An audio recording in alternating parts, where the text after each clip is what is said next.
மனிதர்கள் கூட இந்த விவசாயத்துல செயற்கையா சில விஷயங்கள் பண்ணலாம். ஆனா எறும்புகள் இன்னைக்கு வரைக்குமே இயற்கை விவசாயம் தான் பண்ணிட்டு இருக்கு. நம்ம பண்றதை எறும்பு பண்ணுதா இல்ல எறும்பு பண்றதுதான் நம்ம பண்றோம். ஏன்னா நம்ம எப்படி நமக்கு தேவையான நெல்லை விளைவிக்கிறோம், கேரட் தக்காளி தான் விளைவிச்சு சாப்பிடுறோம். அதே மாதிரி தான் எறும்புகளும் விவசாயம் பண்ணி அதுக்கு தேவையானதை சாப்பிடுது. இந்த விவசாயத்தை எறும்புகள் சுமார் 50 இருந்து 60 மில்லியன் ஆண்டுகளுக்கு முன்னாடியே ஆரம்பிச்சது. இதெல்லாம் நம்புற மாதிரி இருக்கான்னு கேட்டா இன்னும் சில வகையான எறும்புகள் இருக்கு. அது இலைய உரமா போடாது. அதுக்கு பதிலாக இது என்னன்னா ஒரு வகையான பூஞ்சை காளான். இது எறும்பு புத்துல மட்டும்தான் வளரவே செய்யும். தாவரம் வளரும்னா சூரிய ஒளி தேவை, அது தேவையான தண்ணி தேவை. ஆனா இந்த எறும்பு புத்துக்குள்ள அது தேவைப்படாது. ஏன்னா அதாவது எவ்வளவுக்கு எவ்வளவு சேவ் பண்ண முடியுமோ அவ்வளவுக்கு அவ்வளோ சேவ் பண்ணுது. ஸோ இப்படி எறும்புகளுக்கு எப்படி விவசாயம் பண்ணணும் அப்படின்னு தெரியும். அந்த விவசாயத்தின் போது ஏதாவது இடைஞ்சல் வந்தா அதை எப்படி எதிர்த்து போராடணும் அப்படின்றதும் எறும்புகளுக்கு தெரியும். இது மட்டும் இல்லாம இந்த எறும்புகள் இன்னும் பல விஷயங்கள் பண்ணுது இந்த விவசாயத்திலேயே. உதாரணத்துக்கு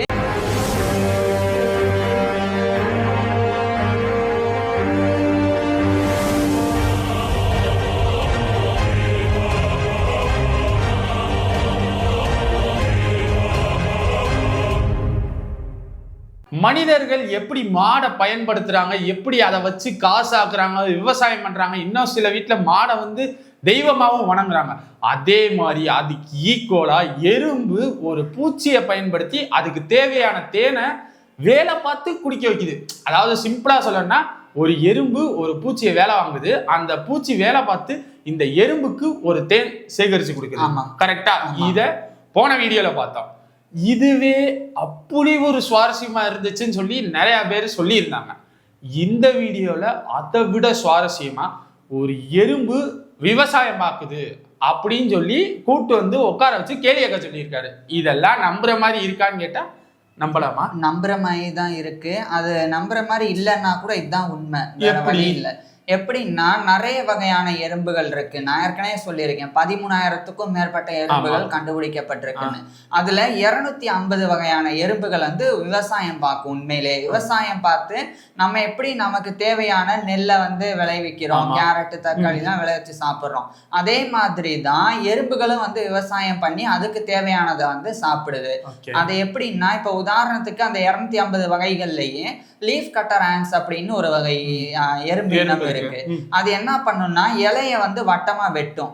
வெட்டிட்டு அது சுமந்துட்டு அதனுடைய கூட்டுக்கு அந்த எறும்பு புத்துக்கு எடுத்துட்டு போகும். இப்படி அது எதுக்காக எடுத்துட்டு போகுது அப்படின்னா அங்க போனதுக்கு அப்புறம் அந்த இலைய வாயில வச்சு நல்லா மென்னும். மென்னுட்டு அதனுடைய எச்சிலோட அந்த இலைய சேர்த்து அப்படியே அதை உரமா பயன்படுத்தும். எதுக்கு உரமா பயன்படுத்தும் அப்படின்னா ஒரு வகையான பூஞ்சை காளானுக்கு அதை உரமா பயன்படுத்தும். உதாரணத்துக்கு லூகோகோப்ரினஸ் காங்க்லிஃபரஸ் அப்படின்னு சொல்லி ஒரு வகையான பூஞ்சை காளான் இருக்கு. இதை தான் இந்த வகையான லீஃப் கட்டர் ஆண்ட்ஸ் விளைவிச்சு சாப்பிடும். இது லூகோ அக்ரிகஸ் அப்படின்னு அழைக்கப்படும். இது என்னன்னா ஒரு வகையான பூஞ்சை காளான். இது எறும்பு புத்துல மட்டும்தான் வளரவே செய்யும். ஸோ அதுக்காக இப்ப நம்ம விதை போடுவோம். அதுக்கப்புறம் என்ன பண்ணுவோம், அந்த இடத்துல மண்ணுக்கு தேவையான உரம் கொடுத்து அந்த விதை நல்லா வளர வைப்போம். ஆமா, அதே மாதிரிதான் இது என்ன பண்ணோம்னா இந்த பூஞ்சை காளான் இருக்குல்ல அதுக்கு தேவையான உரத்தை இப்படி போடுது. இந்த இலைய கடிச்சு அதனோட இதனுடைய எச்சில சேர்த்து அந்த பூஞ்சை காளானுக்கு கொடுக்கும். இப்ப நம்ம இப்ப விவசாய நிலத்துல களை வளரும்ல, களை வளர்ந்தோம்னா என்ன செய்வோம், அந்த களையை புடுங்குவோம், எடுத்து போட்டுருவோம். மற்ற களையெல்லாம் இருக்கக்கூடாது, வெறும் நமக்கு தேவையானதுதான் மட்டும் இருக்கணும்னு. அதே மாதிரிதான் இந்த பூஞ்சை காளான் வளரும் போதே சில வகையான கெட்ட பூஞ்சைகளும் கூடவே சேர்ந்து வளரும். அதை இந்த வேலைக்கார எறும்புகள் இருக்குல்ல, எறும்புகள்லயே நான் 3 வகை சொல்லியிருக்கேன். ஒண்ணு ராணி எறும்பு, இன்னொன்னு வேலைக்கார எறும்புகள், அடுத்து ஆண் எறும்புகள் ட்ரோன்ஸ். ஸோ இந்த 3 இருக்குல்ல, இந்த வேலைக்கார எறும்புகள் தான் இதெல்லாம் பண்ணும், விவசாயம் பண்றது. அது என்ன பண்ணும், களை புடுங்கும். அந்த பக்கத்துல தேவையில்லாம வளரக்கூடிய பூஞ்சைகளை புடுங்கி போட்டுரும். போட்டுட்டு மற்றபடி அதுக்கு தேவையான காளான் வளருது பாருங்க, அது வளர்ந்த உடனே அதை அறுவடை செஞ்சு அதை வந்து சாப்பிடும். ராணிக்கும் கொண்டு போவோம், அதுக்கப்புறம் வந்து மற்ற எறும்புகளுக்கும். நம்ம எப்படி பொங்கல் செலிப்ரேட் பண்றோமோ எறும்பு வந்து இப்படி செலிப்ரேட் பண்ணுது. ஆமா, இப்படி செலிப்ரேட் பண்ணுது. இது வந்து லீஃப் கட்டர் ஆண்ட்ஸ். ஓகே. அதே மாதிரி இன்னும் சில வகையான எறும்புகள் இருக்கு. அது வந்து இலைய உரமா போடாது, அதுக்கு பதிலா இறந்த பூச்சி இருக்கும், அதை வந்து துண்டு துண்டா நல்லா வெட்டிட்டு அதனுடைய எச்சில கலந்துட்டு அதை வந்து இந்த மாதிரியான இதை வந்து காளான்களை வளர்க்கறதுக்கு வந்து பயன்படுது. நம்ம பண்றதே தான் எறும்பும் பண்ணுது. நம்ம பண்றதை எறும்பு பண்ணுதா இல்ல எறும்பு பண்றதுதான் நம்ம பண்றோம்? ஏன்னா இந்த விவசாயத்தை எறும்புகள் வந்து சுமார் 50 இருந்து 60 மில்லியன் ஆண்டுகளுக்கு முன்னாடியே ஆரம்பிச்சிருச்சு. அதாவது சுமார் 6 கோடி ஆண்டுகளா வந்து இதுக்குண்டான ஆதாரம் கிடைச்சிருக்கு. அப்போ இருந்தே எறும்புகள் வந்து விவசாயம் பாக்குது அப்படின்னு சொல்லி. அதனால அதுட்ட இருந்துதான் நம்ம கத்துக்க வாய்ப்பு இருக்கே ஒழிய நம்மகிட்ட இருந்து அது கத்துக்க வாய்ப்பே கிடையாது. சோ இது ஒண்ணு. இன்னொன்னு என்னன்னா, இந்த நான் சொன்னேன் பாருங்க, வெட்டி வெட்டி போடும் அப்படின்னு. இப்ப நான் ஒரு வகையான பூஞ்சை காளான்னு சொன்னேன். அதே மாதிரி ஒவ்வொரு எறும்பினும் ஒவ்வொரு விதமா சாப்பிடும். இப்ப இந்தியாவில நம்ம வந்து அரிசி அதிகமா சாப்பிடுறோம். இதே வந்து சைனாவில வந்து நூடுல்ஸ் சாப்பிடுறாங்க. எல்லாமே வெவ்வேறு விதமா இருக்கா. அதே மாதிரி இந்த எறும்புகள்லயே வந்து வெவ்வேறு விதமான பூஞ்சை காளான் இருக்கு. உதாரணத்துக்கு வந்து கோரல் ஃபங்கஸ் அப்படின்னு சொல்லி இருக்கு. இது பவளம் மாதிரி இருக்கும், பவளப்பாறை இருக்கும் பாருங்க, அந்த மாதிரி வகையான காளான். இதை ஒரு வகை இந்த எறும்புகள் வந்து சாப்பிடும். இன்னொரு வகை எறும்புகள் வந்து ஈஸ்ட் அப்படின்னு சொல்லி இருக்கு, இன்னொரு வகையான காளான். அதை வந்து விளைவிக்கும். அதை விளைவிக்கிறதுக்கு டெக்னிக்ஸ் வந்து மாறும். உதாரணத்துக்கு வந்து நான் சொன்னேன்ல, பூச்சியை வெட்டி போடும். அது ஏன் அப்படி பண்ணுதுன்னா, அந்த பூச்சியினுடைய உடம்பு இருக்குல்ல, அதுல நைட்ரஜன், அதுக்கப்புறம் புரோட்டீன், இதெல்லாம் வந்து அதிகமா, அதாவது அதுக்கு தேவையான எல்லாமே இதுல இருக்கு. அதனால இது வெட்டி அதுக்கு வந்து போடும். அது போட்ட உடனே அது வந்து அப்படியே வந்து பூஞ்சை காளான் வந்து எடுத்துக்கிட்டு அது நல்லா வளரும். அதுக்கு நல்ல ஒரு ஃபுட் மாதிரி இருக்கும். அது வந்து நல்லா அதை உறிஞ்சி வளர்ந்த உடனே இது அதை வந்து சாப்பிடும் இந்த எறும்புகள் வந்து. சோ இந்த மாதிரி பண்ணுது. இது மட்டும் இல்லாம இந்த எறும்புகள் வந்து இன்னும் பல விஷயங்கள் வந்து பண்ணுது இந்த விவசாயத்திலேயே. உதாரணத்துக்கு எறும்பு புத்துக்குள்ள எப்படி காளான் வளரும்? இப்ப சுமாரா இப்ப ஒரு தாவரம் வளரும்னா சூரிய ஒளி தேவை, அது தேவையான தண்ணி தேவை. ஆனா இந்த எறும்பு புத்துக்குள்ள அது தேவைப்படாது. ஏன்னா இந்த பூஞ்சை காளான் இருக்குல்ல, அதுக்கு வந்து இருட்டு தான் தேவை அது வந்து வளர்றதுக்கு. அதனாலதான் எறும்பு புத்துக்குள்ள வளருது. இன்னொன்னு என்னன்னா, இது ஏசி மெக்கானிசம் மாதிரி ஒரு துளையிட்டு அதுக்கு தேவையான ஈரப்பதமும் சரியான வெப்பநிலையும் கிடைக்கிற மாதிரியான சிஸ்டத்தை வந்து இந்த எறும்புகள் உருவாக்கிறோம். அதனால என்ன நடக்கும்னா, கரெக்டா அந்த மேல இருந்து போகுதுல்ல காத்து, அது வந்து ஃபில்டர் ஆகி அந்த பூஞ்சை காளானுக்கு தேவையான காத்து வந்து கிடைக்கும்.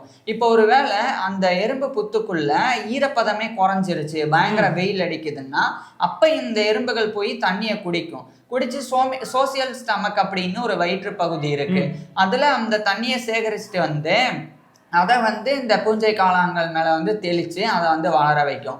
ஸோ இப்படி எறும்புகளுக்கு வந்து எப்படி விவசாயம் பண்ணணும் அப்படின்னு தெரியும். அந்த விவசாயத்தின் போது ஏதாவது இடைஞ்சல் வந்தா அதை எப்படி எதிர்த்து போராடணும் அப்படின்றதும் எறும்புகளுக்கு தெரியும்.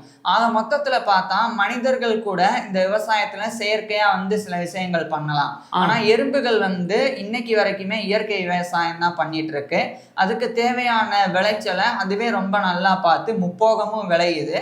அதை சாப்பிட்டே அதை வந்து உயிர் வாழ்ந்துட்டு இருக்கு. எறும்பு சாப்பிட்றத நம்ம சாப்பிடலாமா? ஏன்னா எல்லாமே இயற்கைன்னு தானே சொல்றோம். ஏதாச்சும் நம்ம சாப்பிடலாமா? நம்ம சாப்பிடணும்னா ஃபர்ஸ்ட் அந்த புத்துல போய் கை வைக்கணும். கை வச்சு அதை போய் பறிக்கணும். அது இத்துணூண்டு தான் இருக்கும். நமக்கு கிடைக்கிற அளவுக்குலாம், அதாவது எறும்புகளுக்கு தேவையான அளவுக்கு தான் அவங்க வந்து உற்பத்தி செய்யறாங்க. நமக்குன்னு சொல்லும்போது நமக்கு நிறைய தேவைப்படும்ல.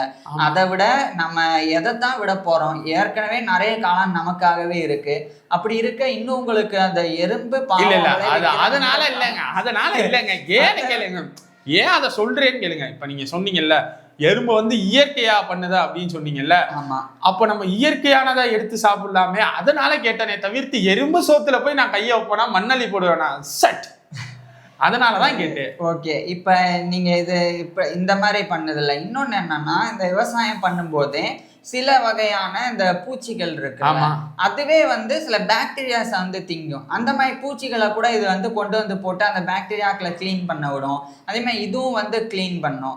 இந்த மாதிரி எல்லாம் இந்த எறும்புகள் வந்து விவசாயத்துல என்னெல்லாம் பண்ணணுமோ, நம்ம என்னெல்லாம் பண்ணுவோம் விவசாயத்துக்கு, ஏதாவது பிரச்சனை வந்தா என்ன பண்ணுவோம், அத்தனையுமே இதுவும் வந்து பண்ணும். இன்னொரு விஷயம் இருக்கு. இப்ப மேல வந்து வெயில் வந்து ரொம்ப அடிக்குதுன்னு வைங்களேன், அந்த காளான்களை வந்து இது வந்து இன்னும் அடியில கொண்டு போயிடும். அடியில கொண்டு போய் வச்சா ஈரப்பதம் இருக்கும், அதனால அங்க வளர முடியும் அப்படின்னு சொல்லி அப்படியும் பண்ணும். அதாவது எவ்வளவுக்கு எவ்வளவு சேவ் பண்ண முடியுமோ அவ்வளவுக்கு அவ்வளோ சேவ் பண்ணுது. அதே மாதிரி தொடர்ந்து அந்த நேச்சுரல் ஃபார்மிங்கை வந்து ரொம்ப சுலபமாகவே எறும்புகள் வந்து பண்ணிட்டு இருக்குது.